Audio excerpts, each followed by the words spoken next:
અમદાવાદ શહેરની ભીડભાડવાળી ગલીઓમાં સંજય નામનો એક યુવાન રહેતો હતો. સંજય એક સરકારી કર્મચારી હતો અને નોકરી કરતો હતો. પગાર પણ નિયમિત હતો, પરંતુ તેનો પરિવાર આર્થિક રીતે ખૂબ જ નબળો હતો. સંજયના પિતા વર્ષોથી એક નાની નોકરી કરી અને પરિવારનું ગુજરાન ચલાવતા આવ્યા હતા.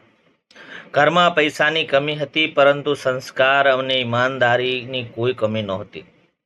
સંજય હંમેશા એક જ વાત માનતો હતો કે ગરીબ ઘરમાં જન્મ લેવો આપણા હાથમાં નથી, પરંતુ ઈમાનદારીથી જીવન જીવવું એ આપણા હાથમાં છે. સંજય થોડો દૂર એક મોટા બંગલો હતો. ત્યાં રૂપાનો પરિવાર સાથે રહેતી હતી. રૂપાના પિતા અમદાવાદના જાણીતા બિઝનેસમેન હતા. ઘરમાં પૈસાની કોઈ કમી નહોતી. રૂપા સૌથી વધારે પૈસા પોતાના સપનાઓને મહત્વ આપતી હતી.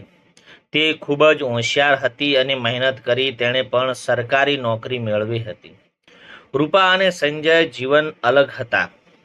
એક તરફ સંજયનું સાદું ઘર અને સંઘર્ષભર્યું જીવન, અને બીજી તરફ રૂપાનું સુખ સુવિધાથી ભરેલું જીવન. બંનેને ખબર નહોતી, પણ એક દિવસ આ બંને અલગ દુનિયાઓમાંથી એકબીજાની નજીક આવવા લાગે છે.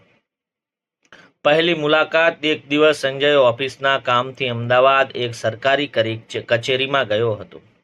ત્યાં બહાર વરસાદ પડી રહ્યો હતો. અચાનક એક યુવતી ઝડપથી અંદર આવી અને તેના હાથમાંથી કેટલાક કાગળો નીચે પડી ગયા.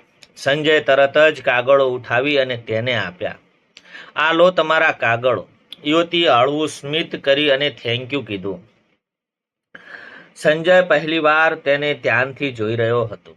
તે રૂપા બંનેની આ પહેલી મુલાકાત અને થોડા જ મિનિટોની અંદર, પરંતુ ક્યારેક જીવન બદલાઈને એક ક્ષણમાં પૂરતું હોય છે. તે દિવસ પછી બંને ફરી મળ્યા. પછી વાતચીત શરૂ થઈ. વાતચીતમાંથી બંને મિત્ર થયા, અને મિત્ર ક્યારે પ્રેમમાં બદલાઈ ગઈ બંને ખબર જ ના પડી.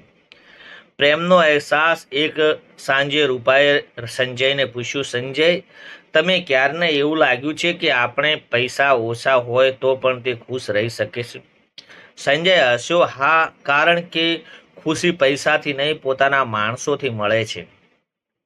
રૂપા થોડા સમય સુધી તો જોતી જ રહી. પછી ધીમેથી બોલી, "તો કદાચ હું બહુ નસીબદાર છું, કારણ કે મને મારા માણસ મળી ગયો છે." સંજયના હૃદય ધબકાયું અને વધી ગયું, અને તે સમજી ગયો કે રૂપાના દિલમાં પણ કાંઈક છે. બંને એકબીજાને વચન આપ્યું કે જીવનમાં ગમે તેવી મુશ્કેલીઓ આવે તે એકબીજાને સાથ નહીં છોડીએ. પરંતુ પ્રેમની પરીક્ષા હજુ બાકી હતી. રૂપાના પિતા વિરોધે એક દિવસ રૂપાના પિતાએ બંનેને સંબંધની ખબર પડી. સંજયે બંનેને પોતાના ઘરે બોલાવ્યો અને સંજય સામે બેસાડી તેમણે કહ્યું, "તમે સારા છો, તમારી નોકરી પણ સારી છે, પરંતુ મારી દીકરીનું જીવન અમે અમારી રીતે નક્કી કર્યું છે." સંજય શાંત રહ્યો. "સાહેબ, હું રૂપાને ખૂબ જ પ્રેમ કરું છું. મારી પાસે તમારા જેટલા પૈસા નથી, પરંતુ તેને જીવન ખુશી રાખવા માટે મહેનત કરીશ." રૂપાના પિતાએ કડક અવાજમાં કહ્યું, "પ્રેમથી ઘર નથી ચાલતું સંજય, પૈસા જોઈએ."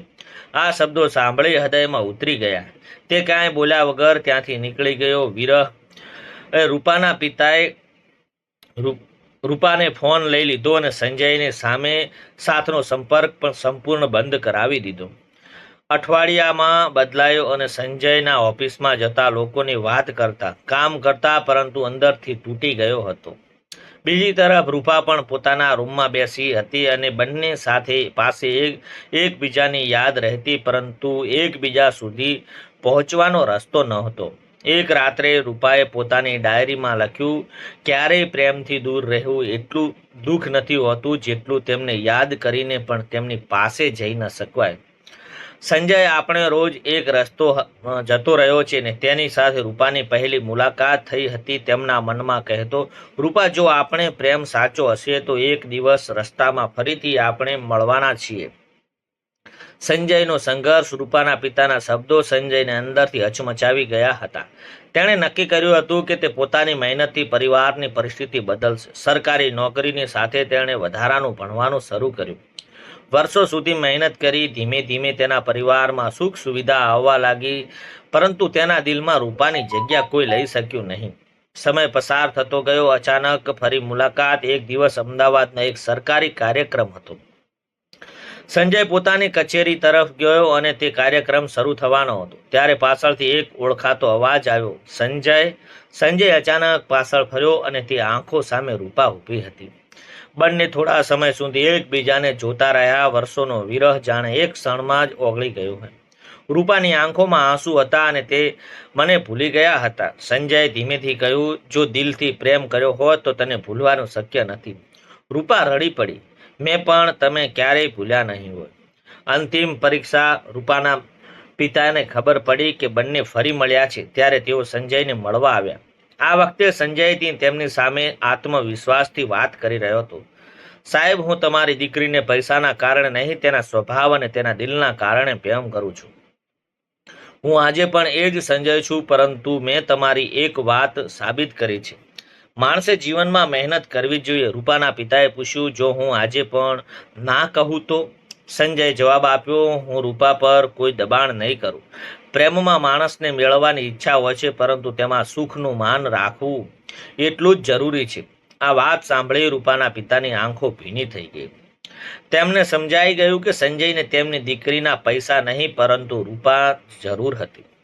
તેમણે સંજયના ખભા પર હાથ મૂક્યો અને કહ્યું, મને માફ કરજો. મેં તમારી પરિસ્થિતિ ઓળખી હતો, તમારા સંસ્કાર નહીં. મિલન. થોડા સમય પછી બંનેના પરિવારની હાજરીમાં સંજય અને રૂપાના લગ્ન નક્કી થયા. લગ્નના દિવસે રૂપાના પિતાએ સંજયને ગળે લગાવીને કહ્યું, આજે મને સમજાયું કે સાચો પ્રેમ પૈસાથી નથી હોતો.